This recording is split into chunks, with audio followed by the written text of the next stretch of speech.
All right, guys and gals, this is Northman, and we are back with another Tarkov video. Now, this time around, this is a pretty massive guide, and it's oriented towards someone who is starting out for their very first time in Tarkov. So I'm assuming you have 0 hours of experience. Now, that doesn't mean that this isn't going to be value add to people with experience already. There's going to be a lot of information in here, and there's always more I could add. I cut it where I did because I felt like this is what's most important for a brand new player to understand, or at least know what to look for throughout their first raid. And there's information throughout this whole thing that there could be expanded upon, and I will have links to videos that do in the description, as well as a link to the wiki, which I highly suggest you utilize. And then also there will be timestamps throughout, so this isn't intended to be a single sit down, watch the whole thing, and then you're done. This is going to be something that, you piece out a little bit or come back to as a reference. So I hope you guys enjoy, and please leave any comments down below on what you'd like to see an expanded video on. I'm more than happy to work on those. First off, I'm assuming you've purchased the game, which you do from their website. And then once you have the game purchased and install their launcher, you'll see this. You will have to log in first. I'm not going to show you how to log in. It's pretty self-explanatory, but you'll notice we have a few things here. You have your play button, you have your server selection, updates, bug report. Big thing I always suggest to people is go ahead and come into your server selection and go ahead and look at your ping. So I'm auto USA. So I just want to make sure the North American servers that are most likely I'm going to be linking to, not all of these are above 90. I always say 90 just because whenever I've had it where all of them were over 90, what I ended up seeing a lot of times was during something going on in the game, whether it's player scavs loading in or just out the gate, I'd always peak way higher than 90. So just keep an eye on that. The next thing, if you click check for updates, you're going to see here the play button goes away and it will check for updates. And then if you do have an update, it's going to update right here, tell you how it's doing it. You have a few tabs here. You have the news tab, which is just updates that they send out every so often. I think it's usually not this often. Yeah, I was going to say those last two seem pretty close together. So just keep in mind, this is a good spot to check if you want to see if there's anything that Battle States rolled out. Generally speaking, they're pretty active on Twitter, so go ahead and check there. The ETS, so this is the early test server. If you apply for participation, there's an NDA you have to sign, stuff like that. I personally haven't participated in the ETS, but it's something to keep in mind if you want to get to that point eventually. There's also a button to go to the forum. Now this links to the web page, so I'm going to go ahead and pull this up now, and you'll have access to game guides, tutorials, right there, discussion, all sorts of stuff. Pretty good resource. I haven't been using it that much in recent years, but it is a good resource. And then you'll have support, and this just takes you to their website for a support ticket. So let's go ahead and get started. All right, so your first time starting the game, you're going to get this prompt. So you'll want to pick your language of choice. Obviously, I'm speaking English. I'm an English speaker, so we're going to do that. Now you have to select your name. So to start with, you're going to have a blank area here. You'll just click in it, and then you can type. I'm going with the Northman for my testing account. That's just easy for me. If you select something and it's already taken, it will give you an error and let you know that you need to change what you did. So once you've selected a name and it isn't blinking a warning, you can go ahead and click next. Now is time to select a faction. Bear are technically the good guys in Escape from Tarkov. However, the other faction, USEC, they are paramilitary contractors that were hired by Terror Group. Now, while I say Bear are technically the good guys, USEC are abandoned USECs by Terror Group. So currently the advantage between picking one or the other comes down to there's an AI faction in game called the Rogues, and these are former USECs who have gone rogue, which is why they call them that. But the Rogues will lock on and target a Bear player at much greater distances than a USEC player.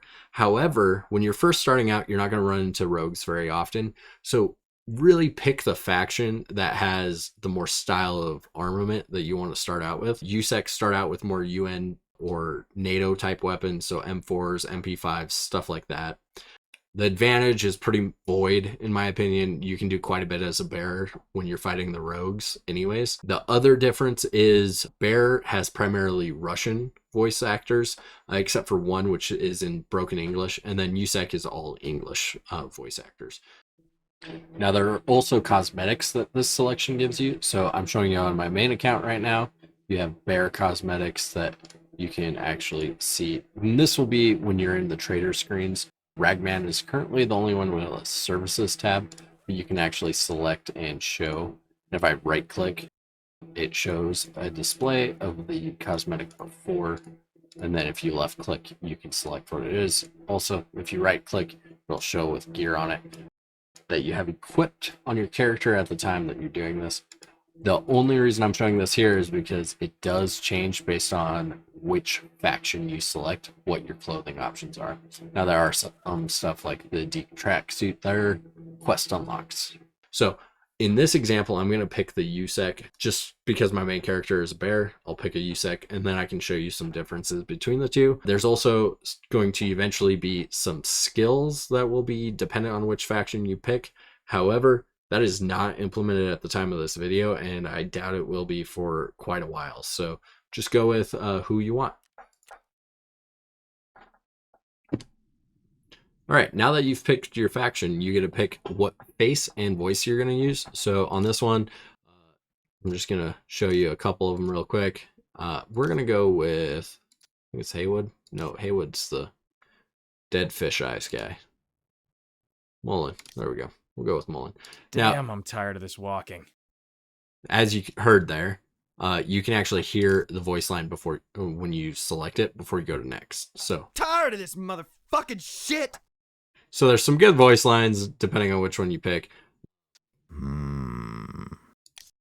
Yep. No way, man. I'm gonna go with Brent because that just reminds me of the character from Aliens. If you know what I'm talking about, you know what I'm talking about. Big thing I want to stress before anything is you want to go into your settings. Now, in your settings, you have all of the normal stuff between games, graphics, post effects, so you can change some after effects to change the kind of vibrancy, saturation, color coding, all of that stuff. There's whole guides on graphic settings and post effect settings. I suggest you go look at those. I kind of stay out of it. I just keep it simple for me. But there are a few things I want to point out. So you'll notice I have some stuff already changed here. Head bobbing's all the way down. FOV or field of view is also all the way down. Now, the reason I do this is very specifically when it comes to shooting. Certain optics, there are a definitive difference in point of impact and point of aim based on field of view. Not entirely sure if this is intentional or not, but also there's some other effects that I don't like how big your scope is in your screen, some stuff like that. And then head bobbing in Tarkov can get to be quite an extreme and can get a little disorienting for people. So I just turn it down just to keep it simple, and it helps pick out people when you're on the move.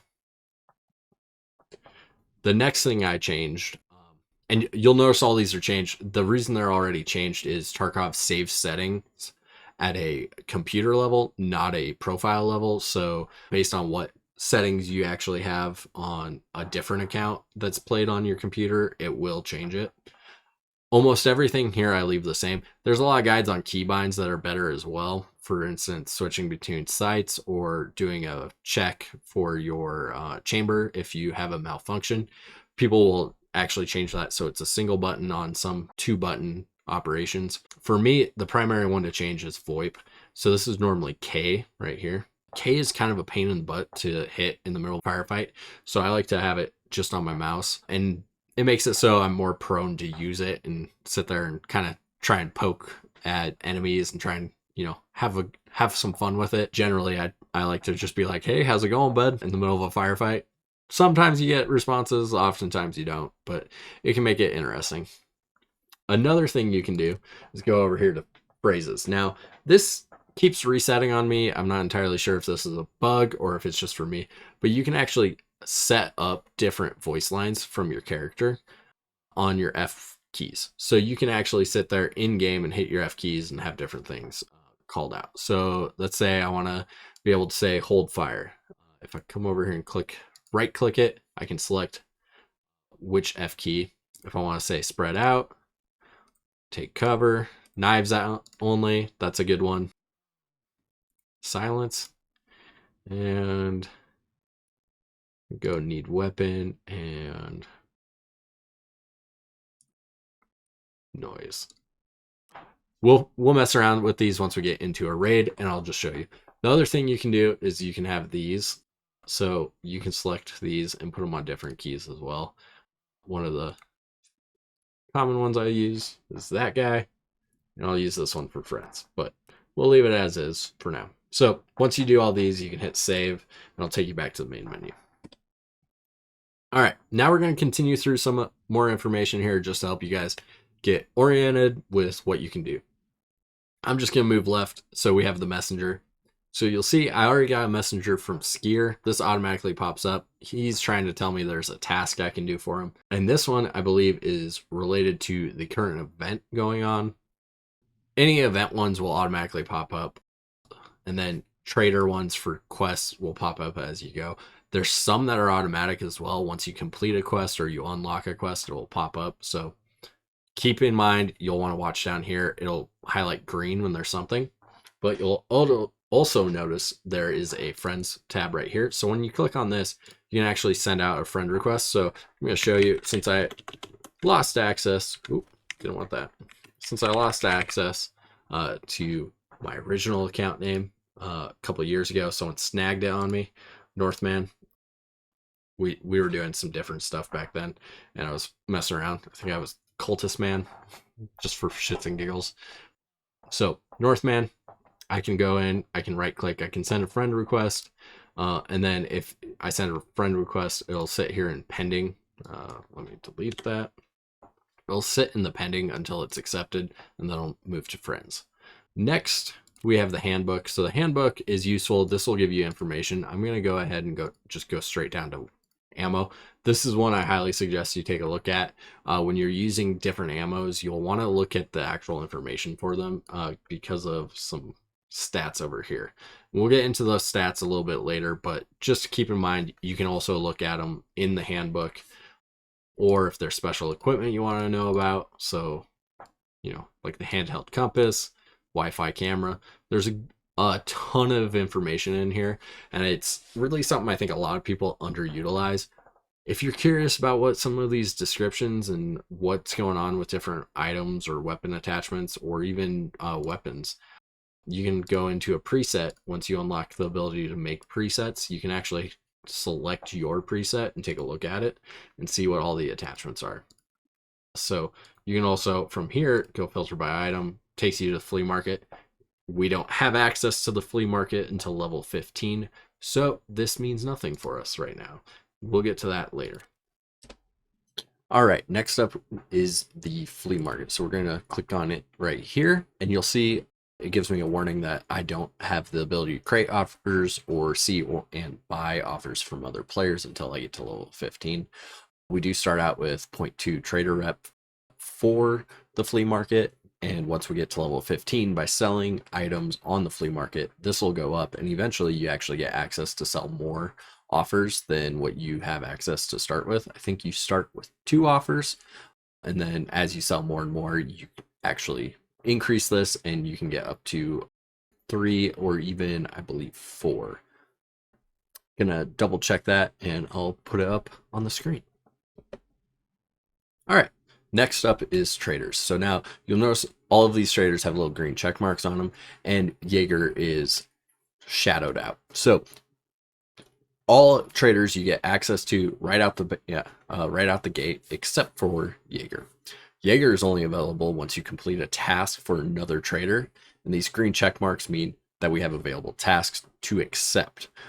You will see a blue check mark when a task is complete and ready to be turned in. And we have different types of traders here. So Prapper is more of your Soviet or Eastern Bloc weapons. Therapist is medical supplies and oftentimes food in containers. Skier is going to be your weapon attachments and more of your rudimentary weapons. Peacekeeper is UN or NATO weapons and attachments. Mechanic is primarily actually attachments, and then Ragman is primarily your different types of armor or soft goods, if you will. So there's some cosmetic things, that can hide your face, like a face mask, and then armors and chest rigs, as well as backpacks. The final one would be Fence that we have access to right now, and Fence is a kind of like everything. But you get it from what other players have sold to Fence, and there is some restock that he has. I'm not entirely sure what all is included in his restock, but there is some that he just naturally has as well. Now, if you unlock Jaeger is primarily going to be your hunting-esque weapons. So your single-shot rifle, as well as any kind of bolt action for the most part, some shotguns, and a few rudimentary like shotgun, hunting vests, stuff like that. All right, so now we're going to get into the traders and how to accept tasks from them. So we're going to go back in here, and I'm going to select therapist. So therapist being our medical supply person. You'll see she has containers, dog tag case, and a scav case, as well as some different hydration and food items. If I want to select a subcategory, you can do that over here on the right of her showcase. And then over here on the right of the screen is what we would be able to sell to her. So you can see we can't sell everything to her. Certain traders won't purchase certain items, and different traders purchase items at different rates. So you'll want to check, if you're trying to sell something, who will purchase it from you for the best price. You can sort. So if you want to find something specific, say I'm looking for the containers, I can click right here on the gear, and I could even go to the subcategory of storage containers. She doesn't have anything else right now, so that doesn't matter. Provisions, I'll click on drinks. So now you can see I have a barter and a purchase for a water bottle. And then for the food, we have mostly barters except for the army crackers. So medical supplies. So you'll see all of the medical supplies available at trader level 1. Keys. So we do have some keys, and I've come in and examined these already. But if you were to want to examine something, you can right click and there will be an examine option, or you can middle mouse click and that will auto examine. And if I want to go back to all categories, you click all. So now you're going to notice a few things as well with this trader. Kind of showed you how to navigate with her. Now I'm going to show you what some of the other stuff means. So you'll see right here we have a timer. This actually says that she's going to restock in 9 minutes. You'll see my rep is 0 and I'm neutral with her. And then she has 7 million rubles available to sell or to purchase items for. I've never really seen this change, so keep that in mind. And then this is a discount price. Currently we have 0 discount, so that's not gonna matter for a while. Now over here on the right, you'll see my information. So I am a level 1, and up here, her current attitude toward me is at rep 1. So I'm a level 1 with 0 rep with her, and I've spent no money, and spent money is both purchasing and selling, so we'll increase this number. So to get to her next loyalty rep level, level 2, I have to get to level 13 and get to 0.15 rep, and you get to 0.15 rep by completing tasks.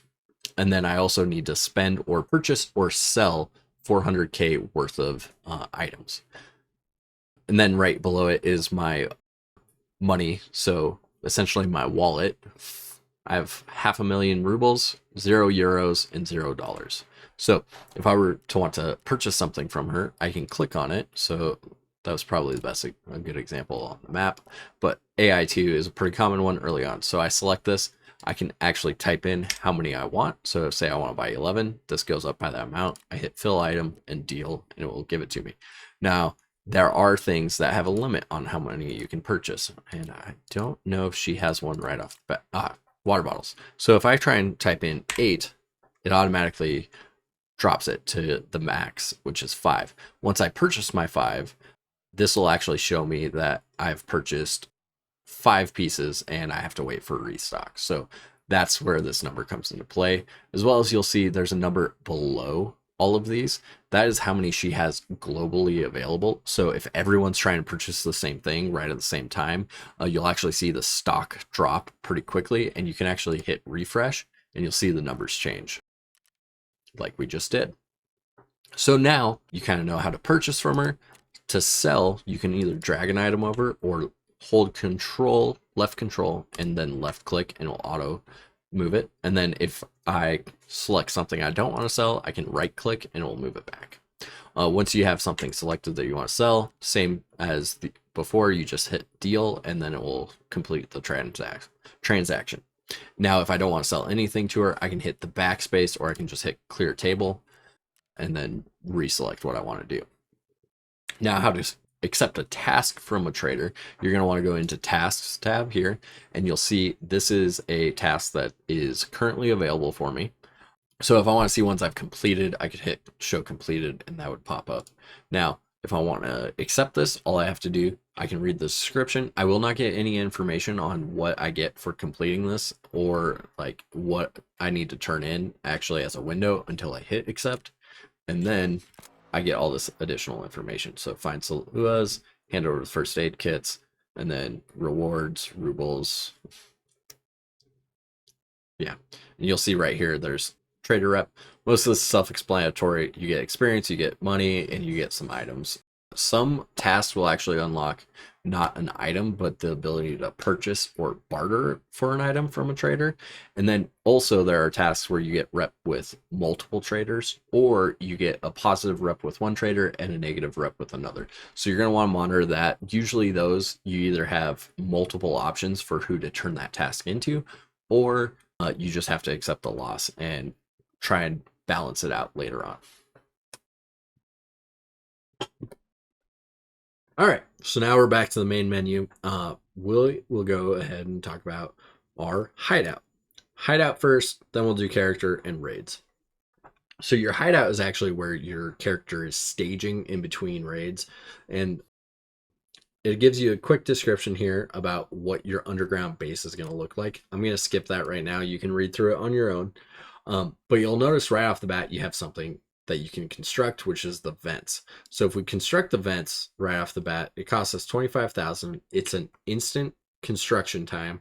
So we don't have to wait for it to be built and then do an upgrade. We can just hit construction and immediately upgrade it. I'm not going to do that right now. I want to keep everything base level because there's some bonuses you get from some of these upgrades. This one, I don't believe there are any bonuses, but I want to leave it as is. Some other stuff is security, which you'll need for different upgrades. A lot of these will also unlock other areas. So there's a workbench, which allows you to do some different modifications or different upgrades or crafts. And crafting is a really important skill, which we'll get into skills in a bit. But the skill crafting pretty much is entirely dictated by your hideout. The lavatory also is a crafting area. Illumination just changes your lighting options and you need it for different upgrades. And then you'll have med station, heating. There will be a bed, sleeping area, also a kitchen, and then you'll have a water filtration unit as well as the moonshine still. There's a solar panel area, a generator, and the intelligence center, as well as a firing range. All right, we're going to go into your character, but we're still going to be talking hideout for a second. So your hideout actually, as you upgrade it, gives you different bonuses. And when you're out of a raid, these bonuses can help you heal. So you'll see this number, that's a boost number. This is actually how much we heal per minute.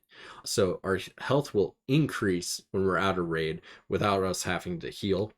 Our hydration level will also do the same, and our energy level will do the same. So the reason I don't want to do any of the upgrades is I want to show you what the base numbers are, and then we can compare these to my main character. All right, so now that we've finished with the hideout stuff, we're going to start talking loadout and kind of stash management. So you'll see how you start out with quite a bit for what you would expect, honestly, for a hardcore game. They're giving you a lot of leash here. I'm going to pull everything off here. So to pull stuff off your character, you can see I just dragged. I can also do control left click and it will auto kick it over into my inventory. Now there's also a Alt left click, which will make it so I equip it if I'm doing that from my stash. So I can do the reverse again with Control left click. And then backpacks and some items will be stackable. And this is kind of where containers come into play. You can put stuff inside containers. So a commando rig is kind of a container. So anything I have in my stash right now, actually anything, as long as it fits these slots, I can put it into a chest rig. So I'm going to equip this. I'm going to take everything off my guy real quick.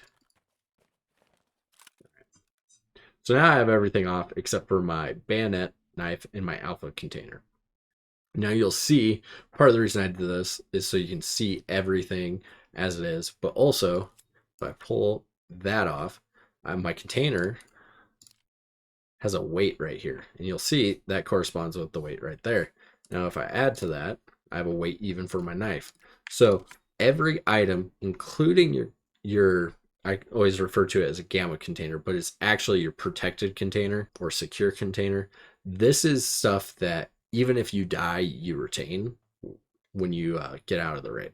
So hard cut there because I forgot something right until the end and it didn't really flow very well.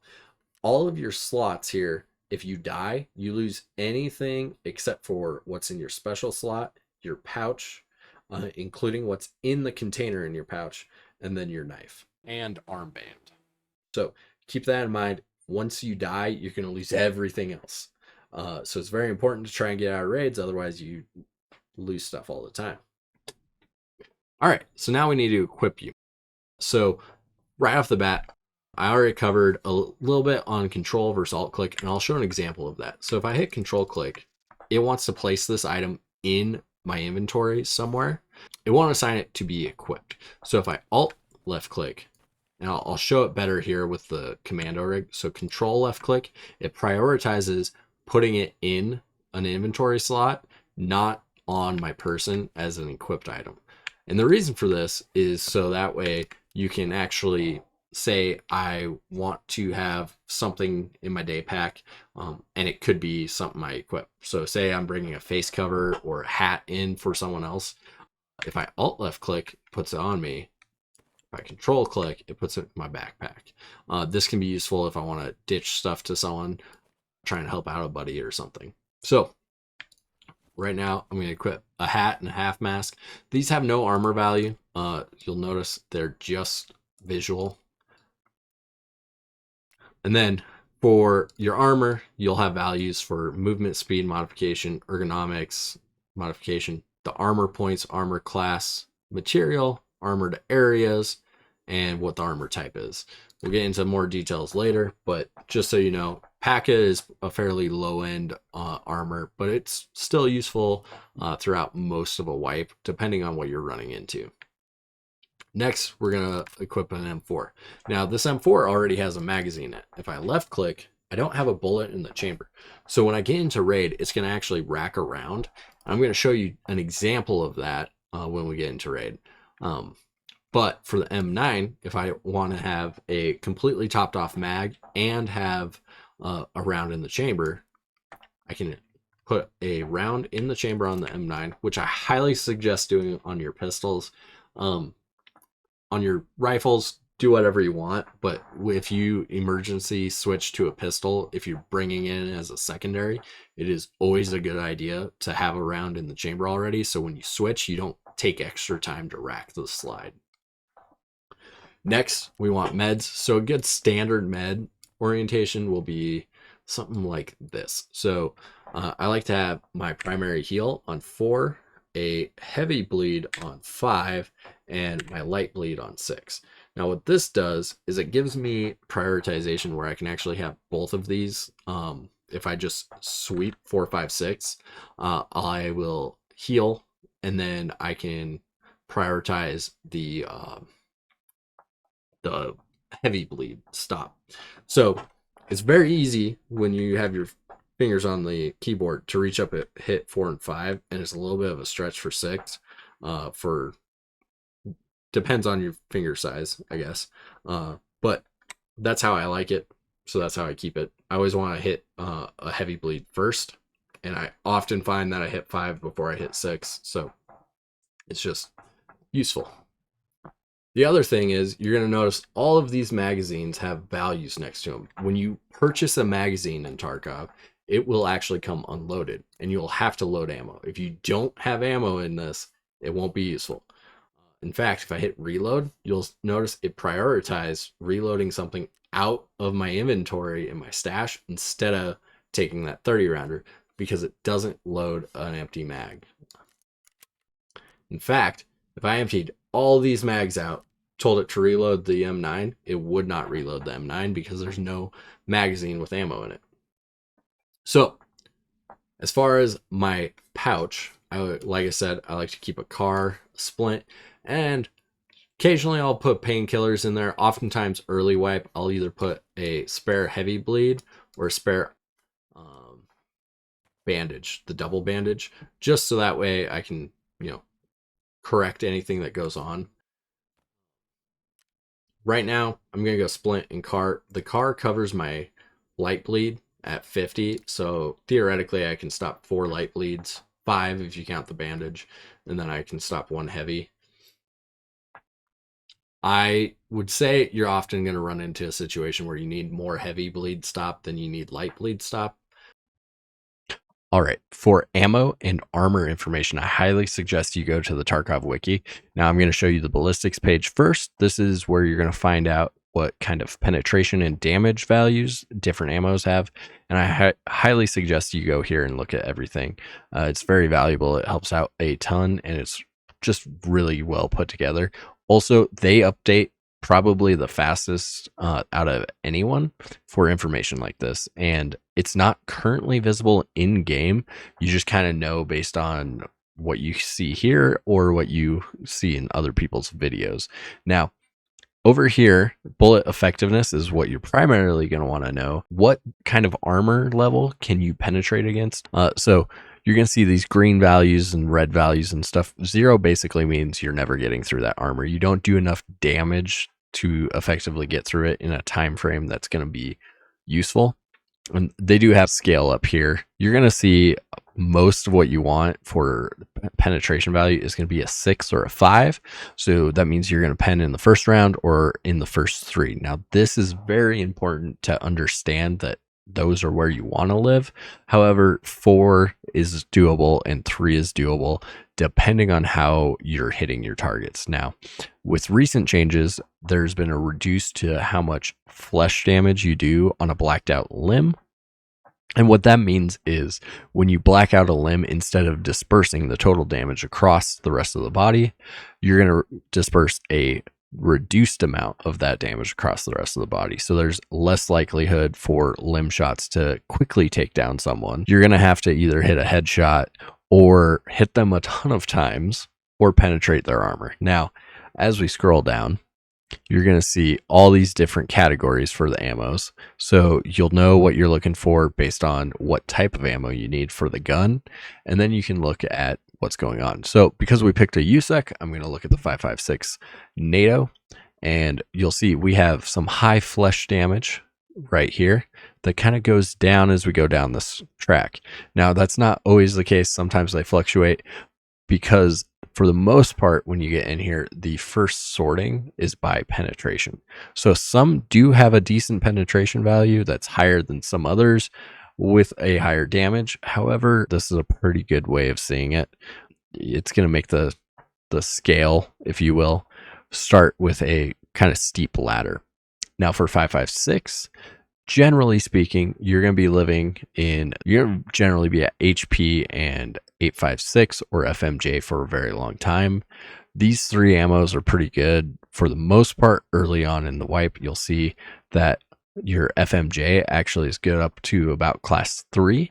It's kind of struggling with class 3. You're going to have to hit quite a few shots, and keep in mind when you go for torso shots, you're likely hitting arms, which are right now probably the best armor in the entire game because they tank a lot of damage for you even after they get blacked out.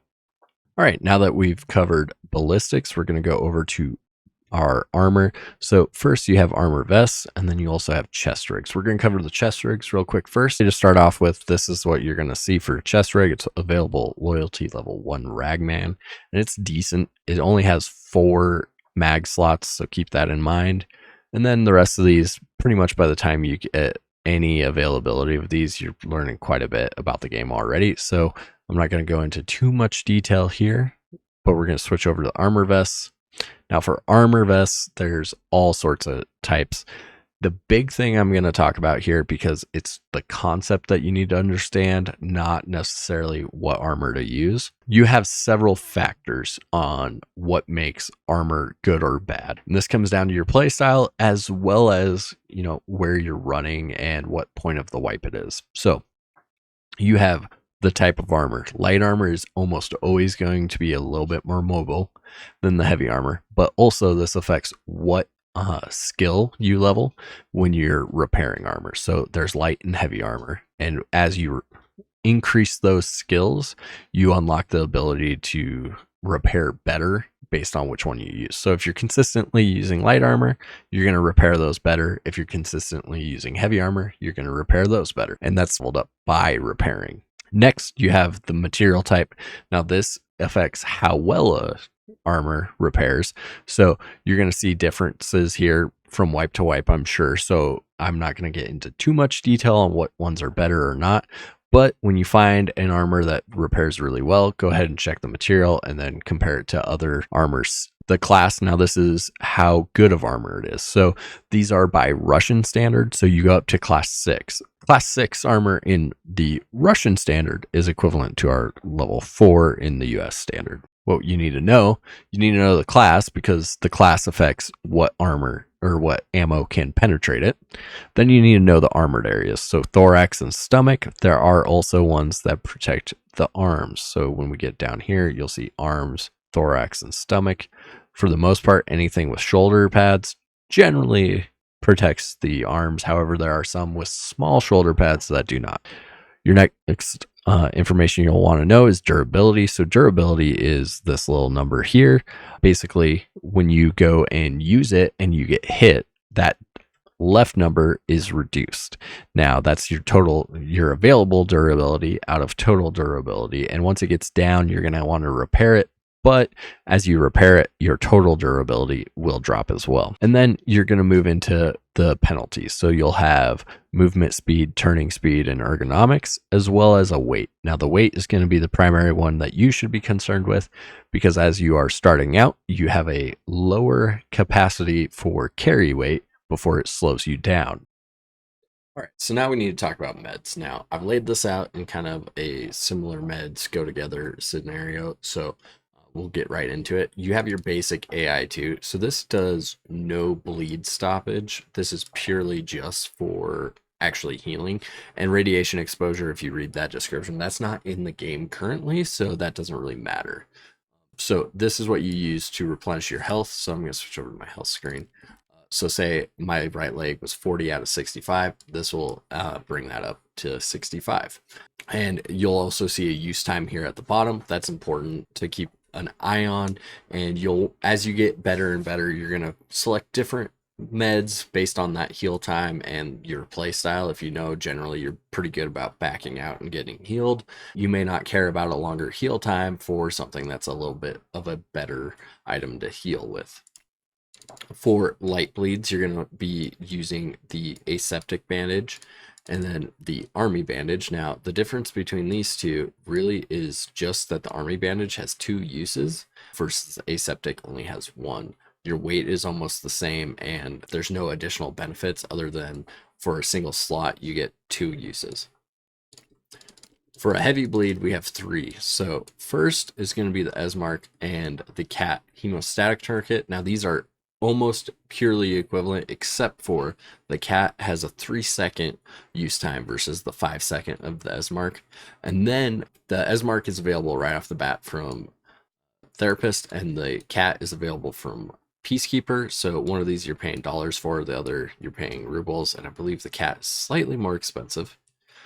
And then you have the hemostatic applicator. Now this one is a 3 slot and it's equivalent to the cat for usage time. So once you get high enough level with therapist, you're going to be just buying these and using these almost exclusively. Next, for fractures, we have 2 options. So you have the mobilizing splint and the aluminum splint. So the aluminum splint has 5 uses and the mobilizing has only a single use, and the aluminum splint is faster. Now there is a third option, and that is with the grizzly. So the grizzly is kind of everything item, and you can see it takes up 4 slots, but it'll do light bleeds, heavy bleeds, and remove fractures. Concussion it supposedly removes, as well as radiation exposure. I've not actually used this when having a concussed effect, so I can't confirm that. All right, our next category is what I call the combination kits. So these are any health kit that does multiple things. So we'll start with the car. The car is the most basic. It is 3-second use time, and it actually will heal for 220 HP, or you use 50 of those heals to stop a light bleed. Now that's a primary thing with all of these. You can see these have values, and based on the consumption for different activities, they will do different things. Cellua, I would say, is the next step up, and this stops light bleeds and heavy bleeds, and heavy bleeds cost a significant more, but it does have significantly more health regen possibility. IFAC, I would say, comes after that, and the reason for that is it stops light bleeds at a much lower consumption than the Cellua, and it's a single slot. So I'll oftentimes take this over a Cellua, and then I'll take a hemostat because I get more heavy bleed stops and light bleed stops than I do with just a Cellua. The AFAC is our next level, and this is an improvement on the IFAC. If you actually look, it stops heavy bleeds at the same rate as the Cellua and is a 400 usage. So it's basically a 1-slot Cellua. Sorry, 5 HP less than the Cellua. So it's a better Cellua that's 1 slot. And then we have the Grizzly, as we covered. So this one does heavy bleeds for 130, light bleeds for 40, and removes fractures for 50, and has the highest recovery that any medical item has in the game currently. So this is a really great one if you want to keep a everything med in your gamma or alpha container.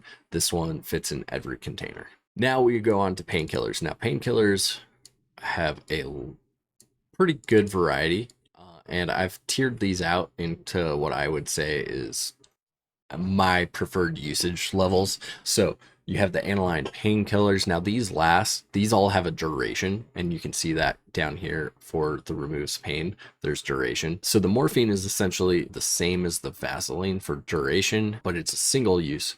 The aniline painkillers, they last very little, but they're readily available, so it's easy to get. And then every single one of these has a negative effect. So hydration decrease. The morphine does energy and hydration, but early on this can be really effective to get and use, just to be able to get it early on and use it for the extended period. Generally Vaseline is a later item. This is, late early game to mid game. You'll start using these more. Our next item, and this is going to be the primary one I use, is ibuprofen. In fact, if I go back to my character real quick, scroll down, and you'll see I always keep my bottle in my gamma.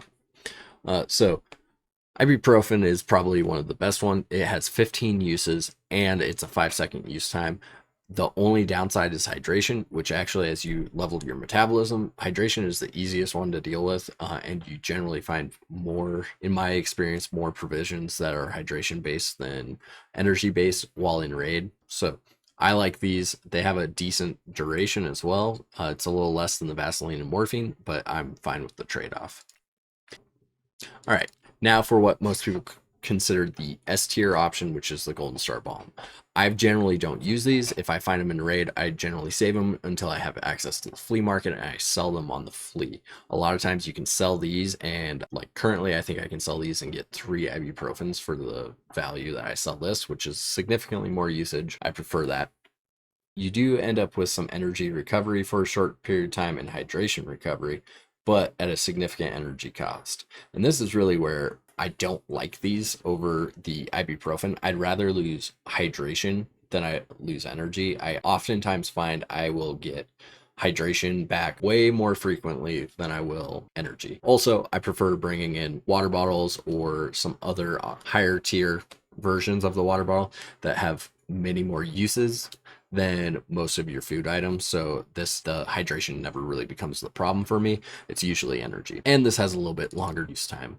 So 5 seconds versus 7. In my opinion, ibuprofen are better, but most people tend to go with the Golden Star, especially because of the recoveries. The remove pains is also longer, so select what you want based on that.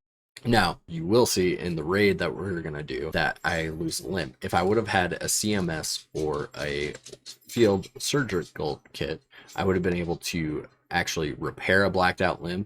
Now, these are significantly different. You have a 2 slot versus a 3 slot. That's significantly more uses on the Survive 12, but also your usage time, 4 seconds versus 20. That can actually be a major factor. But the biggest thing that you don't see here is CMS repairs for significantly less health. So if I black out a limb and I repair it with a CMS, I believe I only get half the limb back. Versus a Serve 12, I get like 3/4 of the limb back. So after healing with these, I have my total health is higher after using the Serve 12. And if, say, I fracture my leg and black it out by dropping off of a tall ledge, this will remove the fracture at the same time. So there's a lot of benefits to the Serve 12. You'll see actually in my kit right now, in my secure container, I'm running the CMS.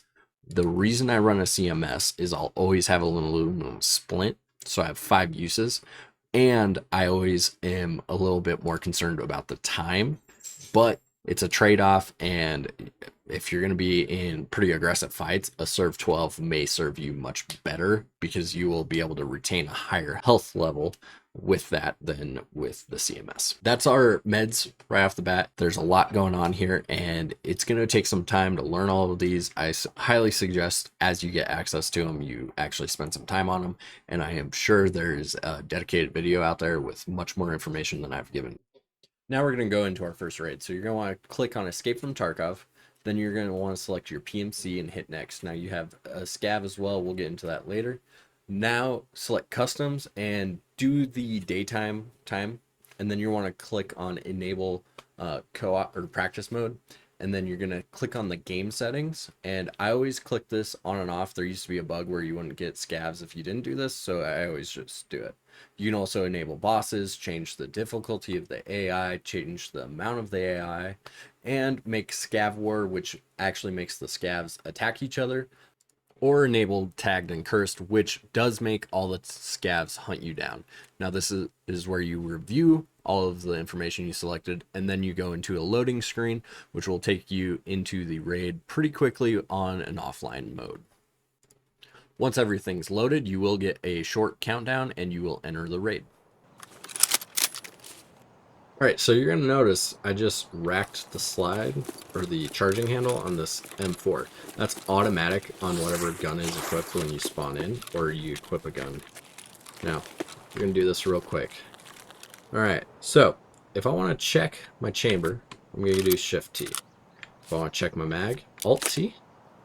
If I want to eject the round in the chamber, Control R. If I want to remove the mag, Alt R.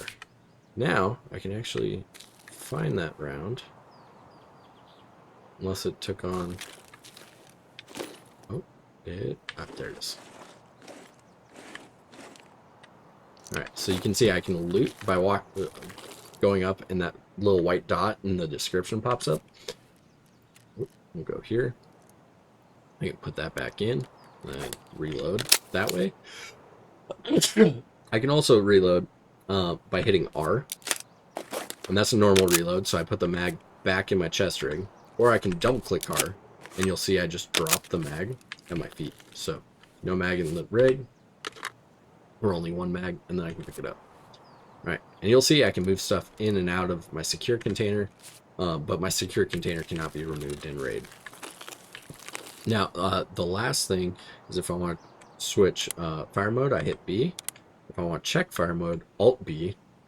I'm going to wait for that description to go away. All right. Alt B. And then I can also inspect my weapon. Now, if I switch over to my pistol, you'll notice I don't rack it. So, it's already chambered.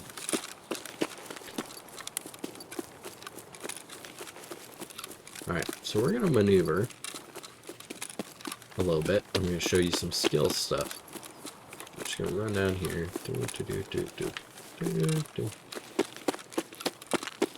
And jump. So I just ran out, and you'll notice my endurance has points in it now. Everything else for the most part is 0 except for health, but you'll also notice this little red mark. So excuse me, if you look at vitality, this level's up at 129% right now. Stress resistance, all of them start up off with a positive modifier. Endurance is now at the point where it has a negative modifier, and that's because I've already increased it by a drastic amount. Next we're going to talk about is some looting. So there's looting skills, and one of the first things you're going to notice is when I start searching, I start getting experience here. So I just got a helmet, so I'm going to pull that off, equip that, big stick mag. I'm going to pull all this over. Rubles are nice. You oftentimes can just put those straight in your secure container. All right, now I'm going to run over here. I'm just going to make sure I'm in a spot where I'm doing this scav. So, oh, there's a scav. So we're in an offline raid, so there's no other PMCs, but scavs will lock on me and be a little bit more aggressive in offline. So you'll notice perception has increased, attention has increased, and charisma has increased. These all increase based off of looting items. Charisma is primarily about putting it in something on your person, while the other two are primarily about searching. So you'll notice charisma is a little bit lower. It levels at a much lower rate than everything else. Alright, so we saw a scav over here. And so I'm on single fire, right? Yep. Oh. He's yelling at us. Oh, there's 2 of them. Alright, so you'll see I can kind of peek. Alright, I headshot him. Oh. We're gonna get in here. So, that scav, I couldn't see him. But I can go ahead and peek this wall even, right? Audio cues are huge as well, so I could hear someone. Alright, so he...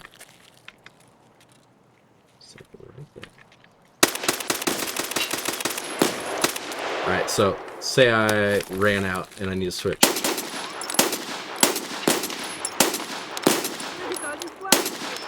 Ooh. Okay, so he just injured me, right? So that's a light bleed indicator. So if I hit 6, I'm going to bandage that. And now you'll also notice I have a fracture. So let's go ahead and reload. Oh, I didn't bring a spare mag, so we're going to switch over here. So I don't know how many are in my mag. Fewer than half. Perfect. Well, let's go ahead and I can do a right click here and use, and it's going to fix this fracture, but my arm's blacked out and I don't have a repair kit, so I can't repair that arm. Did I reload? I did not. So let's see here. So you'll notice I'm left peeking here, and that's not a good thing. I have to put my body out much further than I'm peeking with the gun. So he's still over there. So I'm going to go ahead and try and get the high ground. Iron sights can be a real pain in the butt to get good at. And right now, you're not going to have great ammo, so this fight is not going great. I also have to be very cautious because he did a lot of damage, and I don't have the best of armors right now. So, but he is taking quite a few hits. So you'll notice I'm kind of aiming above him slightly there. Let's see here. Do we have any heals? Alright, maybe not. Okay, I'm going to go ahead and reload. We're going to take a right-hand peek here so I can keep more of my body in cover. Alright, I'm not seeing him. And we're going to go ahead and heal. So now I'm getting healing experience by doing this. Treatment experience, I guess it's actually called. You also want to be careful of spots because I could have fallen through that crack right there. Your guy does not step over stuff that you would think he would. Alright, so you can see I have damage across all my limbs. I'm gonna heal up. The other thing I haven't discussed is knowing where you need to go in raid. So if I hit O, you'll notice a timer pops up in the top. If I double click it, there's a find extraction point, and it tells me different extractions. You're gonna have to learn those. You can either learn those via maps in the wiki or through trial and error. It really comes down to you. Notice I can loot containers like this guy. There's all sorts of containers you're gonna have to learn about. You can also wallbang. This scav must have some armor. Did he bleed out finally? He may have finally bled out. Alright. There's containers like this guy as well. Oop. Seriously? What? Is this like the Terminator scav? I didn't click scav tagging first. Alright. There's also duffel bags. There's all sorts of containers you're going to have to learn about. Ooh, lion. That's some high tier loot. So that's super valuable and it's needed for some quests, but it's also super heavy, which is good because I want to jump off here. Okay, we're not quite till. We need to kill the scav.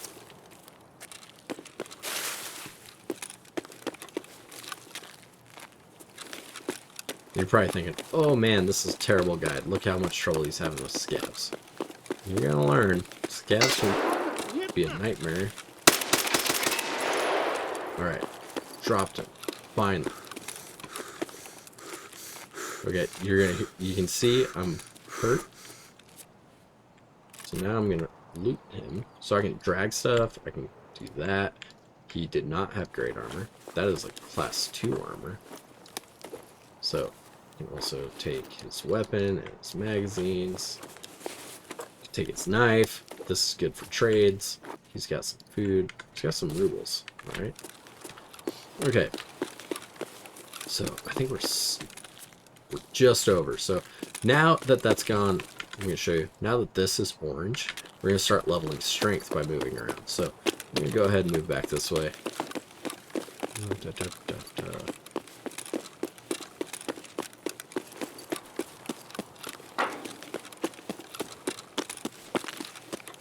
Alright. So now, we get in where we're safe. So now if I go to my skills, you'll see strength has started leveling. And health, I have a lot of points across the two of these, but health is basically not that much. Okay, so audio cue. I just heard a scav yell that way, and I heard one walk in.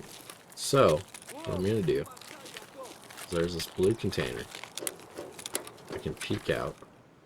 Look for him real quick. I don't see him.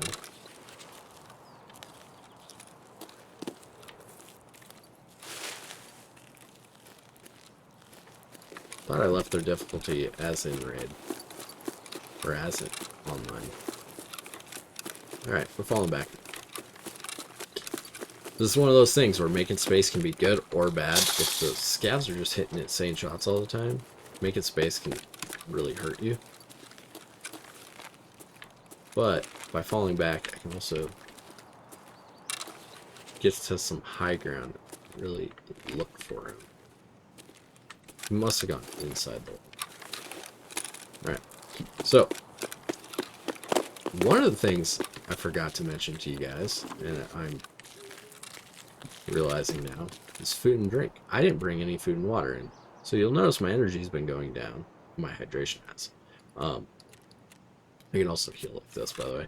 So I'm going to need to eat. So the slicker bar increases my energy, but decreases my hydration. So there's trade-offs to a lot of the food items. So you're going to want to be careful. Some of the higher end food items have like no trade-offs.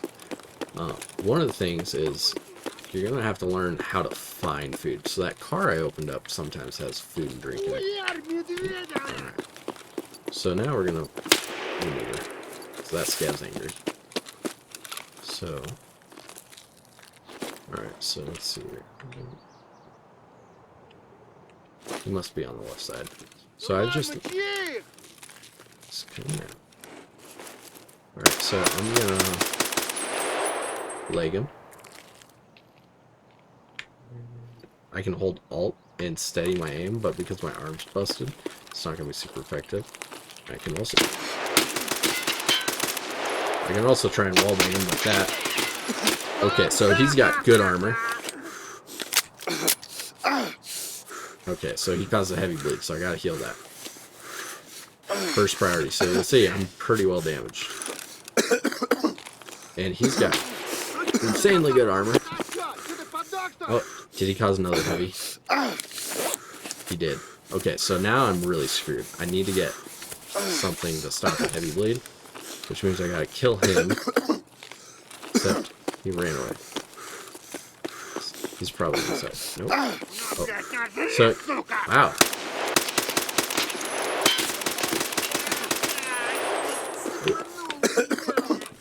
Alright, so we're gonna get away from him. Alright, so one of the ways to keep yourself alive is to keep healing. Alright. So I'm gonna reset this.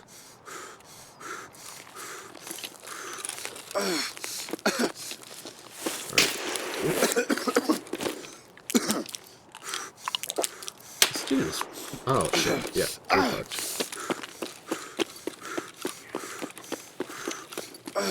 Okay, so you'll hear him.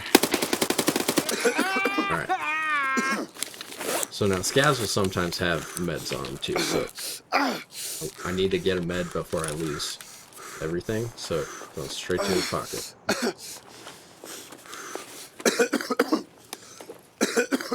Oh.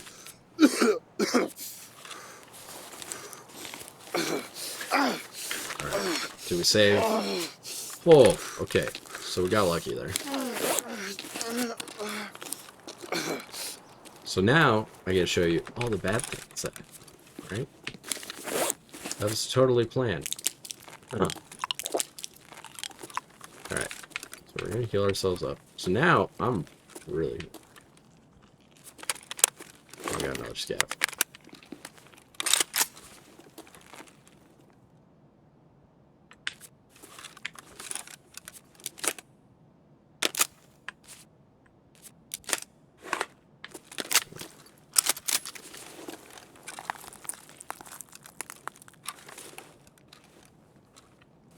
So now that I've lost a limb,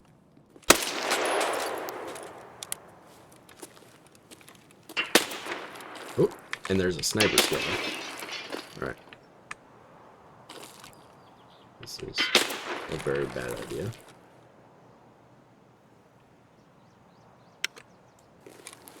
Oh, I only had one round in that magazine.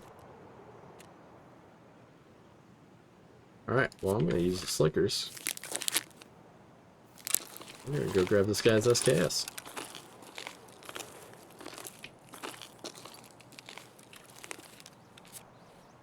Ditch that. Take the SKS.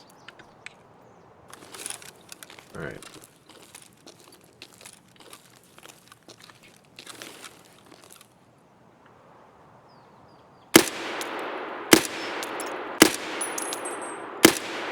There we go.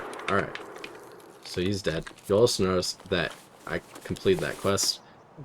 Offline does not track progression, so I did not actually complete that quest. This guy had Taz. Ooh, MRE. So that's more food. And this is where having like an ibuprofen or something would be nice. So normal raid, I would be doing something like this. Be like, alright, I'm not making it out. I need to be able to survive or get some stuff out of raid. So we're doing that. But I'm gonna try.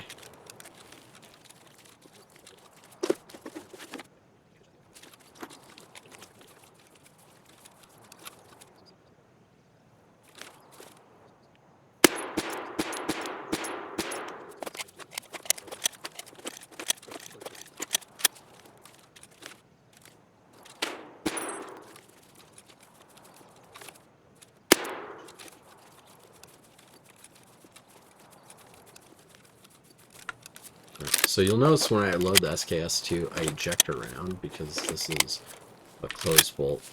integral magazine, so I don't really, my operator doesn't have a way to prevent the round from dumping. In real life, you would probably put your, when you open the breech, you grab the round before it can eject all the way, or you like catch it with your hand, and then reload it back into the integral magazine. So I'm coming over here because this little dandy of a car actually has a med spawn, so we might be able to get some painkillers. So, ooh, morphine. So what I'm gonna do is I can use morphine from here. Ooh, a grizzly. Okay, so I'm gonna use that. Now grizzly does a lot for us, but I can't use that right now. Oh, a Gingy key. So this is an item where I'd immediately move that around. And T45-1. In this moment, what you'd want to do is actually do something like this. And then take this SKS with scope, put it in. So, dropped him. Now we can keep. So you'll notice, if I run, I take damage. So we don't want to do that. I'm going to heal as I move. So I have to, if it's in my backpack, I can't keybind the med. I have to tab in and right click and use it, or tab and move it where I want it.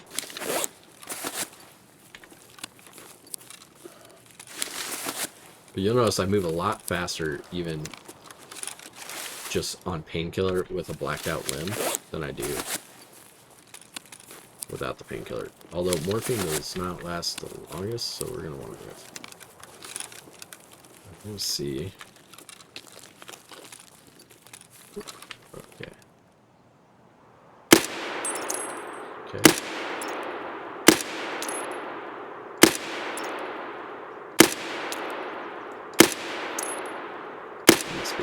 There we go.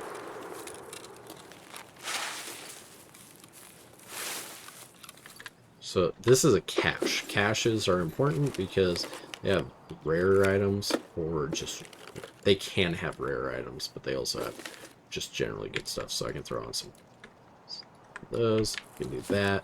So now I have more items.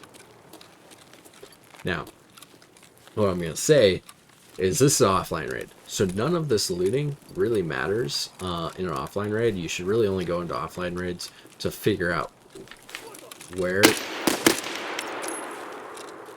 you can loot. Okay, this is bad for me, because I can't sprint effectively. Okay, okay. Nope. They can hold on me.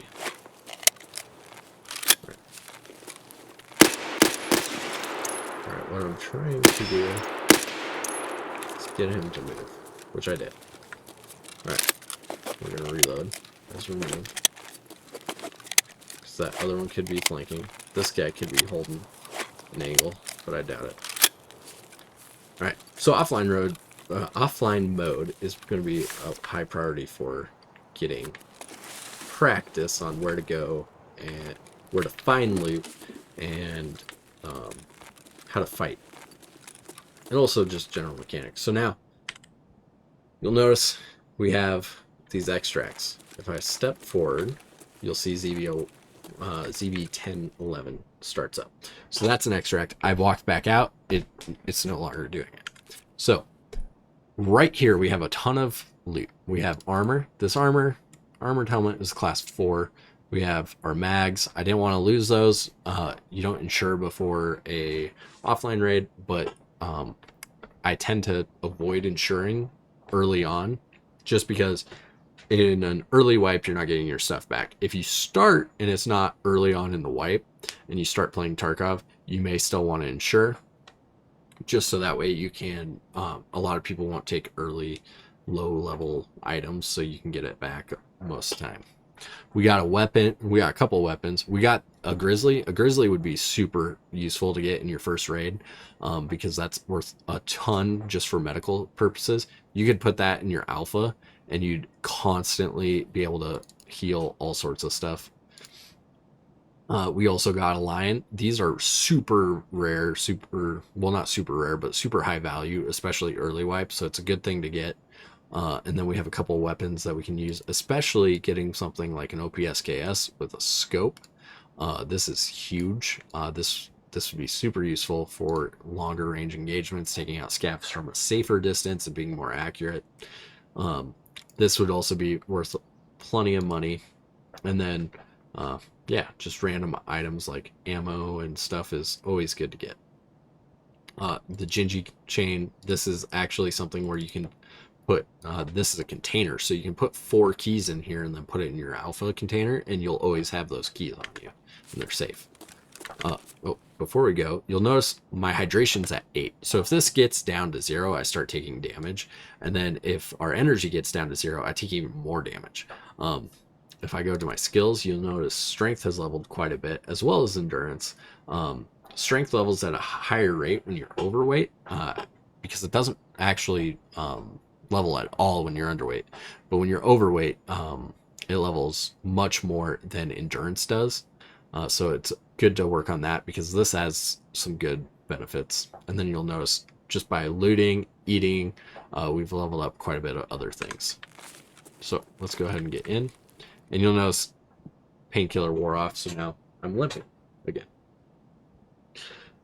Now, extraction takes a different amount of time based on the type of extraction point you're doing. So different extracts, like the car, may require money or other things to extract at. So we'll get a after raid summary. So you'll see I was in raid for 24 minutes. I survived, and my total XP is 4,326. Now, if I go to my next screen, you'll see everything I've killed. So that was good, and how I killed them.